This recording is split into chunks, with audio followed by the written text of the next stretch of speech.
Salut à tous les amoureux de la chose ludique, c'est Magna Magister et pour la première vidéo de l'année concernant, on va dire, une nouvelle sortie GDR, eh bien j'ai choisi de vous parler d'un truc qui moi m'a tapé dans l'œil quand je l'ai reçu à Noël, merci Papa Noël encore, c'est le RunQuest Starter Set.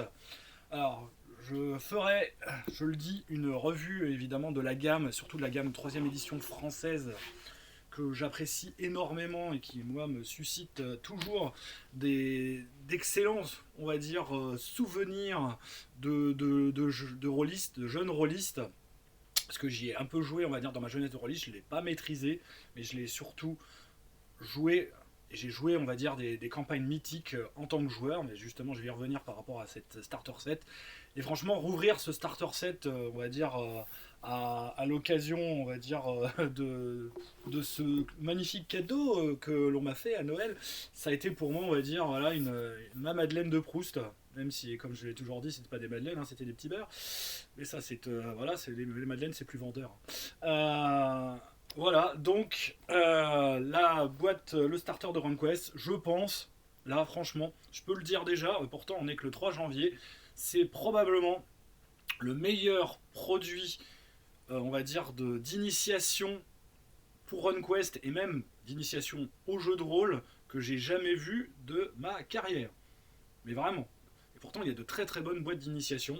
Bon, là, évidemment, elle est en français. Il y a eu un gros doute pendant les semaines à venir, ça brille, savoir s'ils allaient le traduire Dead Crows ou pas, gna gna gna. Enfin bon, ça serait déjà bien qu'ils livrent leurs souscripteurs du reste du matériel de RunQuest. Hein, pénurie de papier et épidémie, voilà, certes, d'accord, mais bon, faut quand même un petit peu parfois voilà, penser aux souscripteurs qui attendent et qui vont recevoir, je l'espère, le RunQuest là au début de l'année 2022, du moins c'est ce qui est prévu. Donc voilà, j'espère qu'ils vont la traduire parce que franchement, passer à côté de ça, bah, ça serait criminel, purement et simplement. On a affaire à la boîte, on va dire, d'initiation la plus remplie, la plus, on va dire, à rabord de toutes celles que j'ai pu voir. Et pourtant, j'en ai vu des boîtes, voilà, à dire comme ça, ça paraît. Mais non, elle est vraiment superbe. Donc elle est liée à la nouvelle édition de RunQuest, celle-ci. Donc voilà, celle-là je l'ai parce qu'elle est sortie dans le commerce. Et oui, je n'ai pas fait la souscription de RunQuest. Ah bah oui, mais comment peut-il dire qu'il est un fan de RunQuest alors que il n'a pas souscrit? Bah non, j'ai pas souscrit parce que j'étais pas convaincu déjà avec la VO par rapport au système et un petit peu au reste. Je suis un peu revenu, comment dire, sur ma position. Le jeu, quand même, malgré tout, a un grand intérêt, surtout si vous ne connaissez pas RunQuest et si vous n'avez jamais, on va dire, fréquenté, on va dire, le monde de Gloranta. Je pense que la nouvelle édition, malgré tout, bah, permet à tous ceux-là qui ont énormément de courage, parce qu'il faut avoir énormément de courage pour rentrer, comment dire, dans RunQuest. J'en reparlerai évidemment. Et voilà, c'est quand même, je pense, voilà, une édition, donc celle-ci date de 2018, hein, qui mérite, on va dire, qu'on se penche dessus. Donc voilà, le bouquin de base, tel qu'il est déjà sorti, mais donc ça doit faire partie d'un triptyque, hein, évidemment, qui va contenir donc ce bouquin, le fameux manuel de la meneuse. Ah là là, le scandale que ça a provoqué. Et bon, voilà, je ne suis pas sans en penser, on va dire, quelque chose de cette fameuse tendance à vouloir, on va dire, féminiser certains termes. Bon, voilà. Je ne m'énerverai pas une première fois là-dessus, sur ce genre de questions, hein, parce que ça m'a déjà assez, on va dire, chauffé la bile comme ça, ce genre de conneries, on va dire, déjà dans les temps passés. Et donc ça m'ulcère toujours un petit peu quand, on va dire, on met fort à propos, de manière complètement inutile et on va dire outrancière, je dirais, voilà, des problèmes, on va dire, sociétaux et politiques dans le GDR. Ça a le don de me gonfler. Ça c'est dit aussi, hein, voilà. On pourrait dire au moins pour le début de l'année, Magna Magister, il a commencé, comment dire, déjà à hurler, alors que ça m'arrivait pas avant. Donc voilà, le triptyque, disais-je, le livre de base, le livre de la meneuse, et donc le bestiaire qui doit faire donc un gros coffret. Et ce coffret-là, bah, pour l'instant, les gens l'attendent parce qu'il n'est pas encore arrivé. Plus évidemment plein de suppléments qui vont arriver, qui décrivent des régions, comment dire, enfin des petits endroits de la passe du dragon, puisqu'on joue exclusivement dans un endroit qui représente un confetti, comment dire, du monde de Gloranta et du continent de Genertella, qui est donc la passe du dragon, et qui est la région la mieux décrite du jeu, donc autant y jouer quand même, ça serait dommage, parce que c'est aussi celle où il y a l'enjeu, comment dire, majeur de toute la guerre des héros, justement, la quête des héros. Voilà. Et ben, donc ça va arriver en français. On a eu aussi en français les cartes de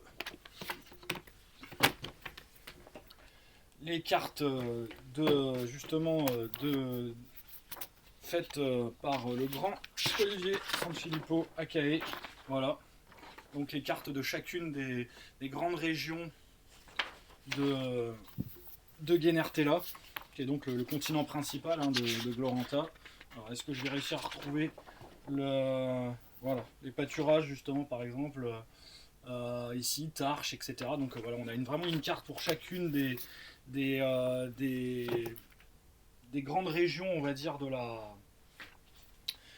de la passe du dragon et alentour. Donc tout ça est divisé donc en 7 cartes d'une très très grande qualité. Donc ça, on peut pas dire, hein, on va dire que ce soit la version française VOVF, c'est d'excellente qualité, hein, le bouquin est vraiment très très beau. Les illustrations, c'est vraiment un style, ils ont vraiment un style particulier, mais c'est un style, on va dire, qui est vraiment propre à RunQuest et qui définit, on va dire, un univers qui vraiment, on va dire, tient, on va dire, de toute cette culture, on va dire, antique, de tous ceux dont justement s'inspire RunQuest, puisque RunQuest n'est pas un maître fan, hein.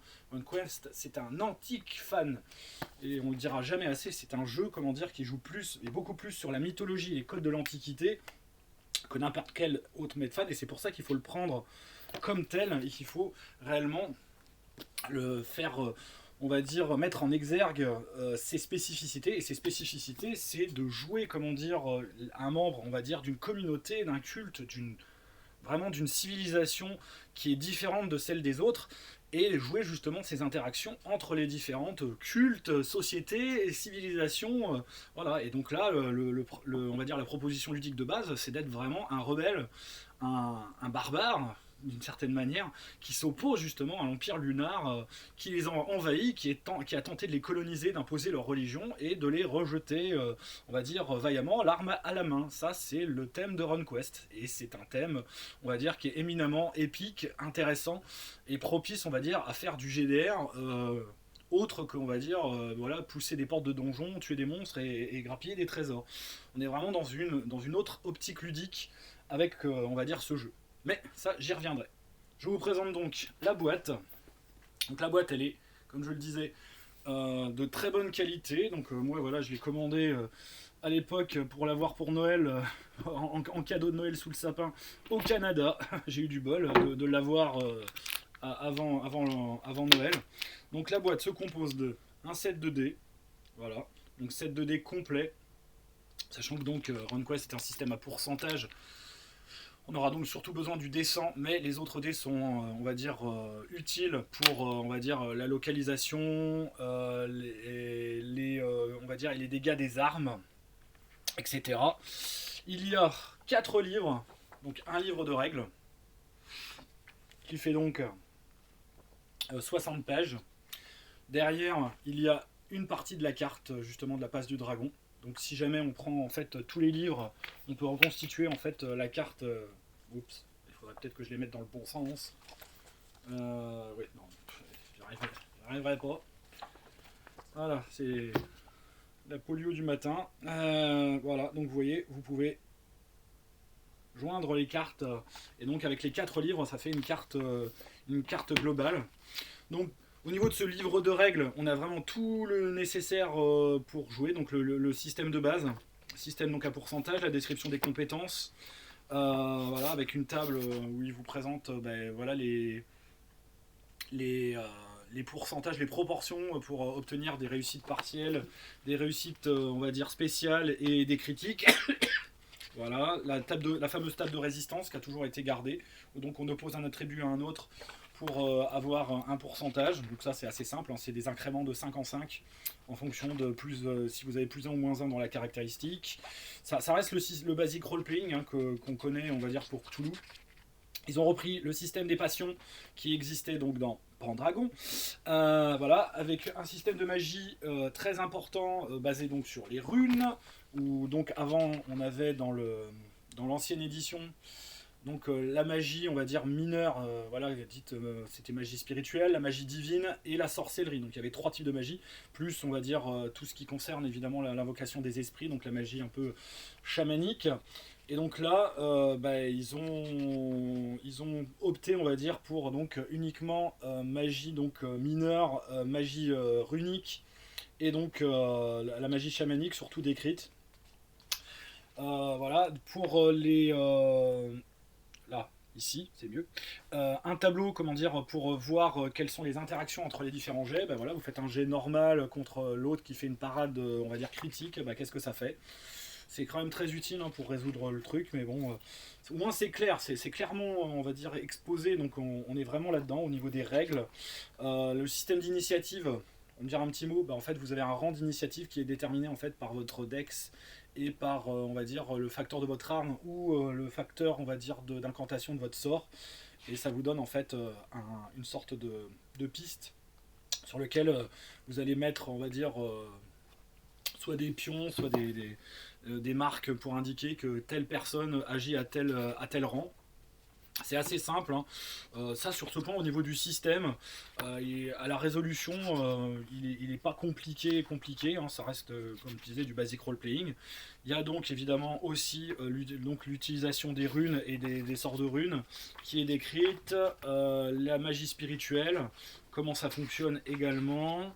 Donc la description du monde spirituel justement, et donc l'invocation des esprits pour les chamans, enfin pour ceux en tout cas qui veulent plutôt se tourner vers le chamanisme, et la sorcellerie pour ceux qui en font. Alors elle est décrite, on va dire, mais je crois, j'ai pas vu s'il y avait des personnages prétirés qui justement pratiquaient la sorcellerie. C'est vrai que j'ai pas regardé en détail ça. Voilà, par exemple les illustrations qui traînent là-dedans. Donc franchement, voilà, il y a tout ce qu'il faut, et comme on disait, il ne manque que la création de personnages. Et la création de personnages, c'est un gros morceau en fait du bouquin, qui prend même trop de place hein, dans le bouquin de base, je trouve, parce que voilà, ils auraient pu un peu plus décrire le monde. C'est souvent en fait ce qui pêche, on va dire, dans les bouquins de base de RunQuest, c'est que le monde quasiment n'est pas décrit. Mais au départ, RunQuest, c'était un système générique, il faut le savoir, c'était le basic role-playing. Et donc le monde de Gloranta, il venait en plus dans les suppléments. Donc ils ont gardé un petit peu trop cette logique, même si maintenant, on va dire, RunQuest est vraiment, on va dire, imbriqué intimement dans le monde de Gloranta.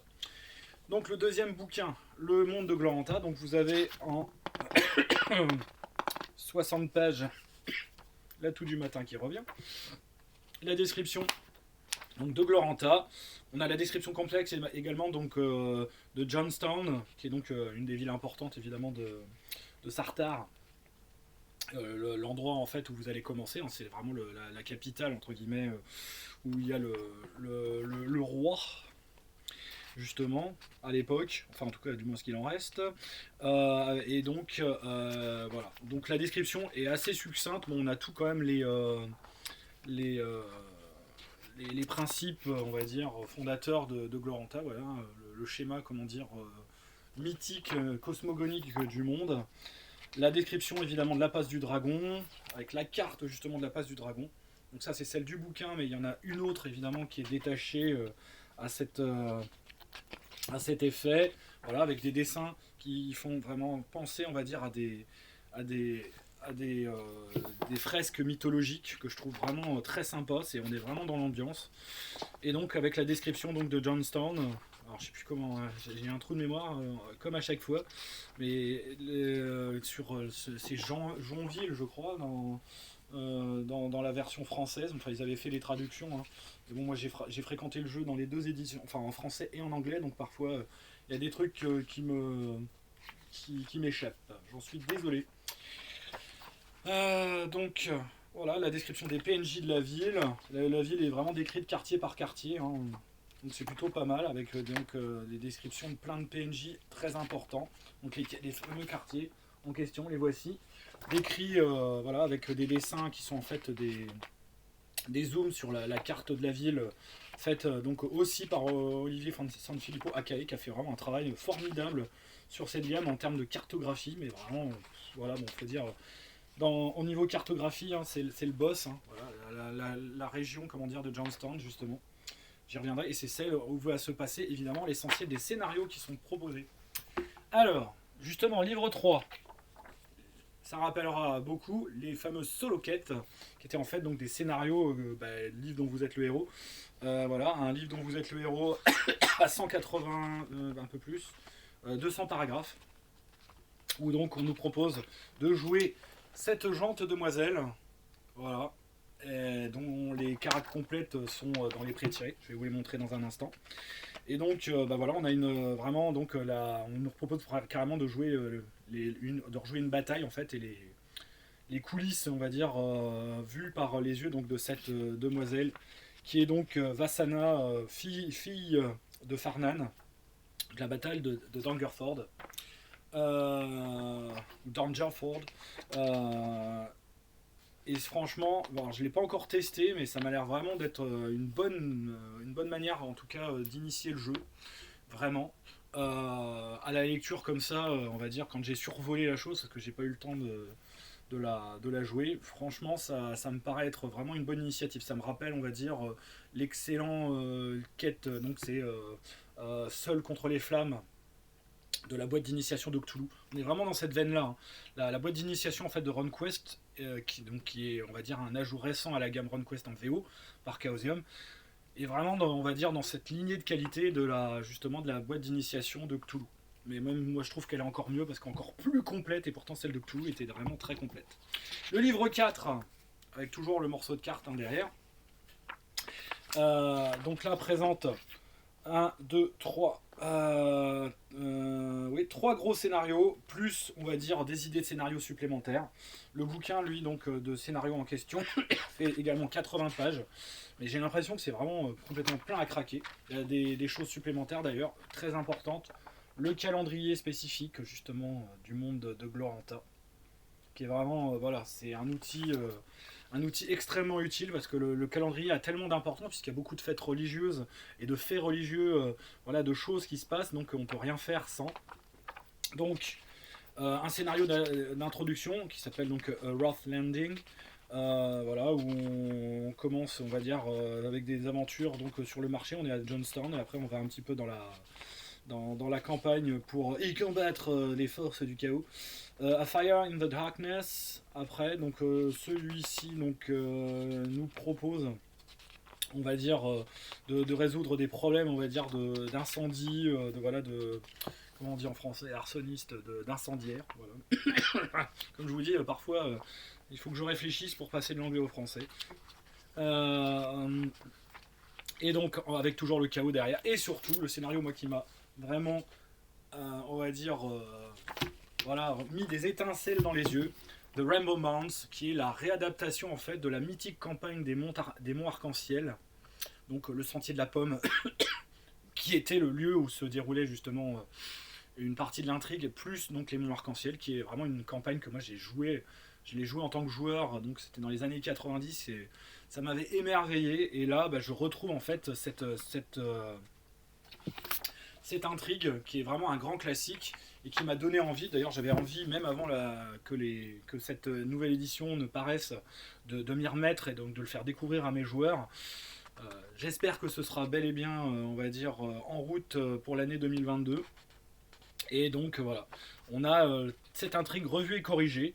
Donc elle est un peu plus light, hein, puisqu'il n'y a pas la description du sentier de la pomme, ni on va dire le scénario d'introduction qu'il y avait dans ce supplément, on va dire, qui comptait à peu près 80 pages. Hein. Donc je vous dis, je vous le décrirai et le montrerai plus en détail dans une prochaine vidéo. Et donc on a, on va dire, à la lumière des derniers événements, en fait, l'intrigue qui a été revue et corrigée pour s'adapter en fait à l'évolution du background, ce que je trouve plutôt vraiment bien.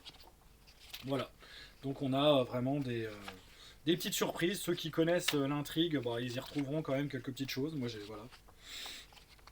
J'y ai retrouvé un peu ce que j'ai vu. Et donc, un chapitre après pour poursuivre l'aventure avec donc des idées de scénarios, des rumeurs qui peuvent donner lieu à des scénarios.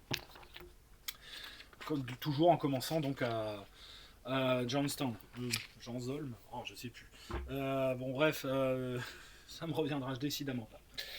Après, donc la description, ni plus ni moins. Eh oui, il fallait, vous disiez, oh là là, bah, c'est déjà pas mal, il y a beaucoup de trucs là. Bah non, en fait, ils vous décrivent quand même 12 personnages pré-tirés. Eh oui, 12. Donc voilà, présentés sous la forme d'un cahier comme ceci, qui font penser un petit peu aux feuilles de Warhammer V4. Voilà, donc qui s'ouvre comme ceci, avec donc toutes les informations nécessaires, l'illustration derrière, les affinités avec les runes qui sont très importantes dans le système de jeu, le background ici, et donc les caracs. Alors j'en profite un petit peu pour vous décrire, on va dire, à quoi ressemble un personnage. Donc voilà, ça c'est un personnage pour l'essentiel, donc des caractéristiques que sont donc la force, la constitution, la taille, la dex, l'inté, le pouvoir et le charme. Donc voilà, on est dans le basic roleplaying, avec des caractères donc, qui vont normalement de 3, enfin 8 pour l'inté la taille, hein, parce que voilà, on est quand même des gens intelligents et civilisés, des humains, puisqu'on nous propose quand même surtout de jouer en fait des humains hein, dans RunQuest de base, même s'il y a possibilité de jouer d'autres races, mais c'est difficilement intégrable à une campagne de RunQuest hein, que de jouer donc un elfe, un Aldriami, ou un nain, un Mostali, ou d'autres choses. Non, c'est pas possible. Franchement, ça déséquilibre trop et c'est complètement, on va dire, pas logique, on va dire, dans l'esprit du jeu. Ça reste, on va dire, pour l'instant, on va dire des PNJ qui sont trop différents en fait pour pouvoir être intégrés à un groupe de joueurs. C'est pas possible. Donc après, on a un stat block avec donc les attaques en fonction des armes. On va dire la table on va dire des localisations, puisque c'est localisé par partie avec donc une valeur d'armure et des points de vie localisés. C'était la spécificité de RunQuest depuis le début, donc depuis sa sortie donc en 78. Voilà, plein de valeurs dérivées, les points de coup, donc, et après les compétences, et donc qui sont exprimés en pourcentage. Donc on a toujours, on va dire, les bonus par catégorie qui existaient à l'époque, qui étaient très chiantes à calculer pour ceux qui connaissaient donc la mythique édition française qu'on a eue, c'est-à-dire la V3. C'était la 3e édition. Et notre équipement. Voilà. Et donc ça, on en a 12. Donc, je dis bien 12. 1, 2.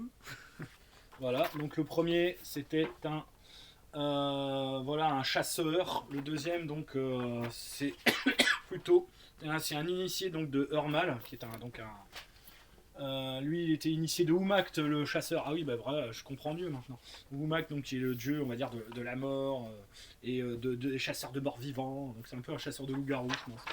Voilà, un initié d'Hurmal, toujours Panthéon en ralenti, hein, je présume. Shalana Roy, donc là, oui, c'est le Panthéon en ralenti. Voilà, c'est la déesse, on va dire, de la guérison, si mes souvenirs sont bons, et aussi des moissons, si mes souvenirs sont bons.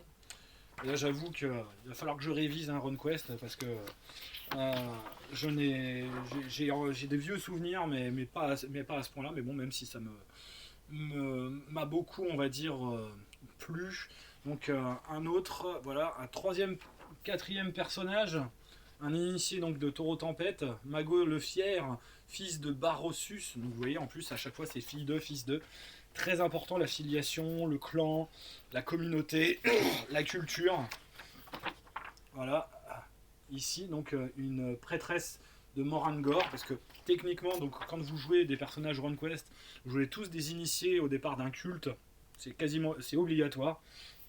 Ou même des prêtres d'un culte. Donc Dazim Crescent Blade, initié de Yelmalio, donc Yelmalio qui est donc le fils de Yelm, voilà, le dieu du soleil. Voilà. Et ensuite un initié donc d'Ernalda encore. Donc Ernalda c'est la déesse mère aussi. Hein. Et Sari, donc ça je me souviens c'est le dieu du commerce. Voilà, c'est un peu l'équivalent d'Hermès, mais en version un peu plus, un peu moins voleur sur les bords. Initié de Waha, voilà, donc là on est plus dans les, chez les Praxiens, chez le panthéon praxien, donc les peuples des pâturages, avec les monteurs, on va dire, de bestioles qui ont les chevaux pour tabou. Voilà, l'initié des 7 mers. Donc lui, les 7 mers, normalement ça fait partie du panthéon lunar, si mes souvenirs sont bons. Un initié, comment dire, d'Orlante, donc le dieu en chef, dieu des tempêtes, puisque c'est le panthéon des tempêtes. Hein. Voilà, l'Ankormi, qui est donc l'initié de l'Ankormi, donc là c'est le dieu, comment dire, de la sagesse, de la connaissance. Odeila, là je m'en souviens plus.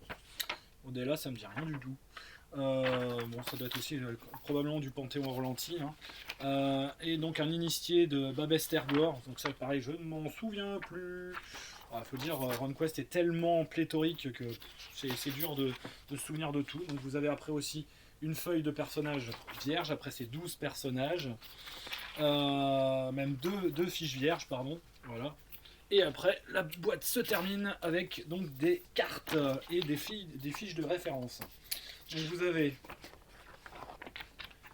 d'un côté la carte donc de Sartar, enfin du nord de Sartar.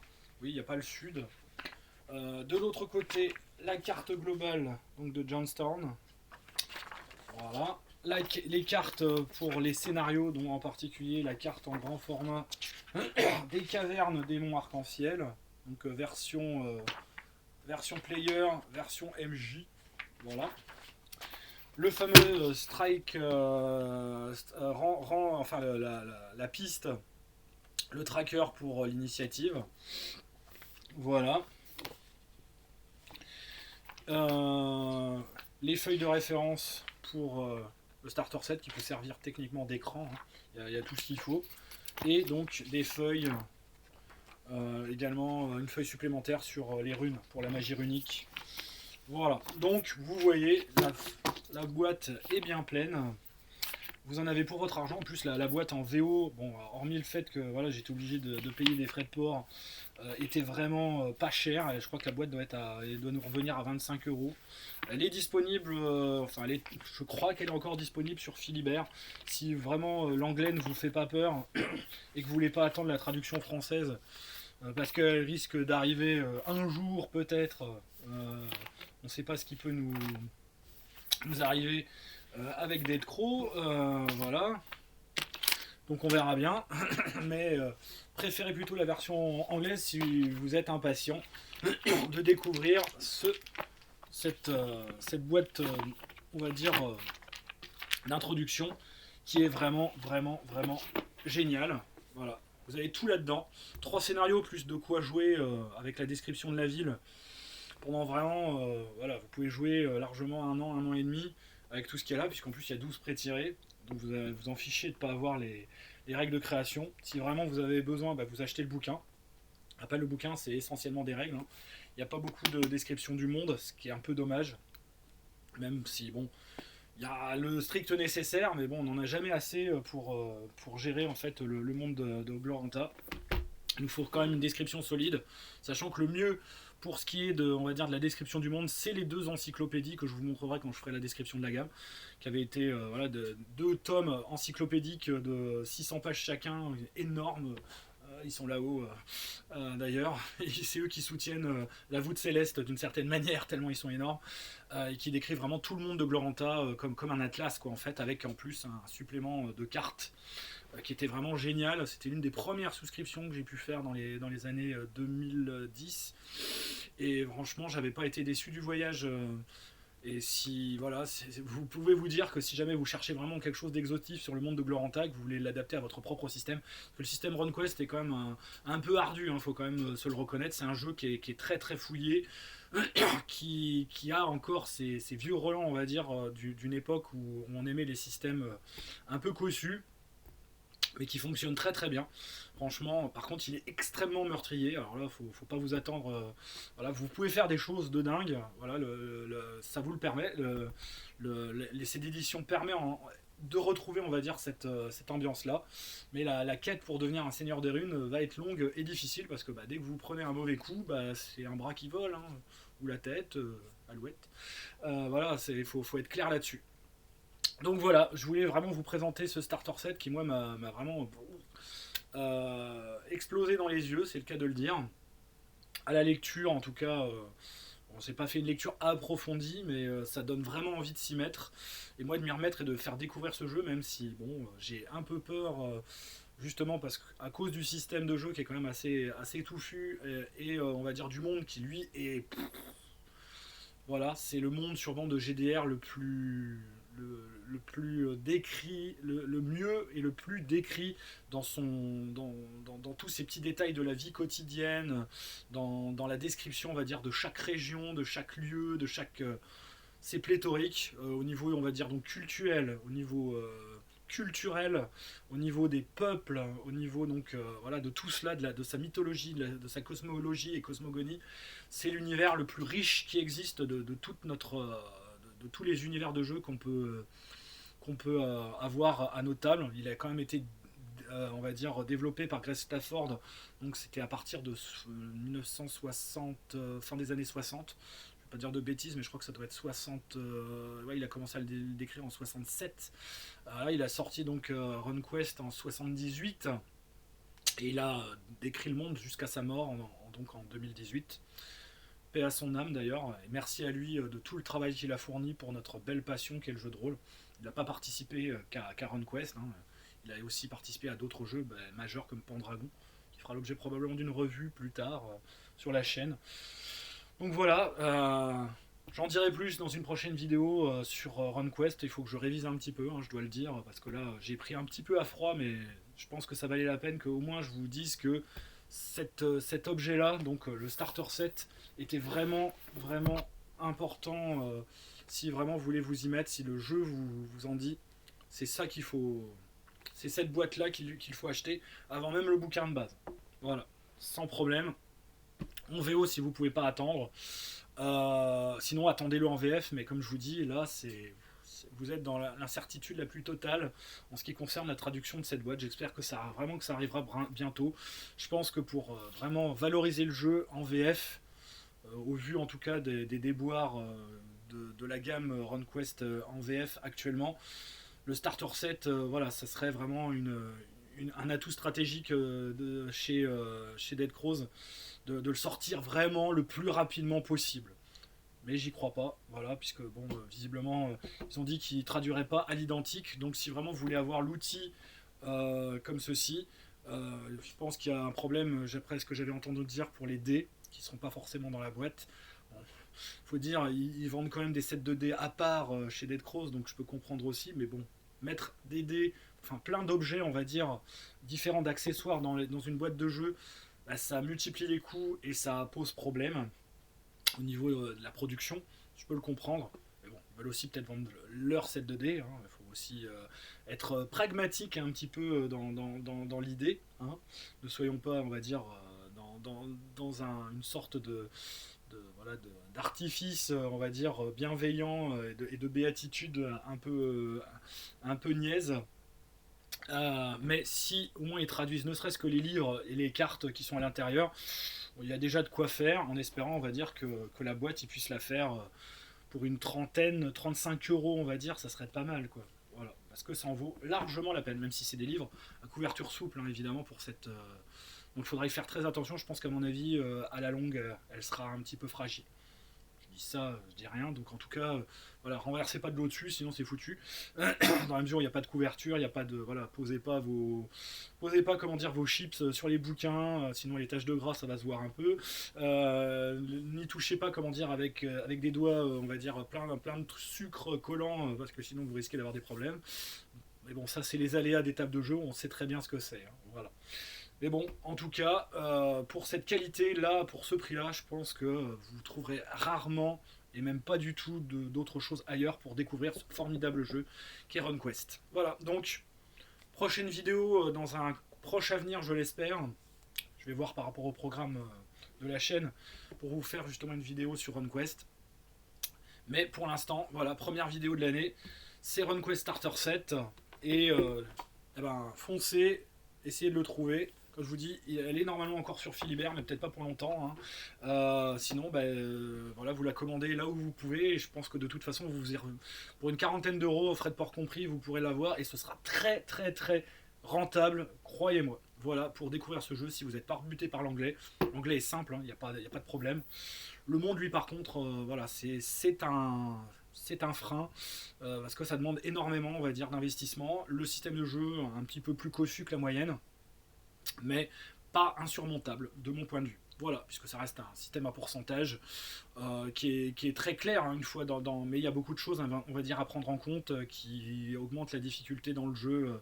Parce que voilà, il y a beaucoup de règles quand même à assimiler par rapport aux différents systèmes de magie surtout. C'est vraiment ça qui pêche. Et le système de création de personnages, mais bon là il n'est pas dans le starter set, mais que moi je trouve d'une lourdeur sans nom, même s'il est très précis, et permet vraiment de faire un personnage très fouillé. Voilà, on prend autant de temps à faire son personnage dans RunQuest que de faire un perso Shadowrun ou de faire un perso Rollmaster. C'est pour vous dire quand même qu'on est mal. Voilà, allez, c'était donc Magna Magister pour la première vidéo sur le RunQuest Starter Set. Bonne vidéo à venir, commentaires, pouces en l'air, tout ce que vous voulez. N'oubliez pas, abonnez-vous et à bientôt.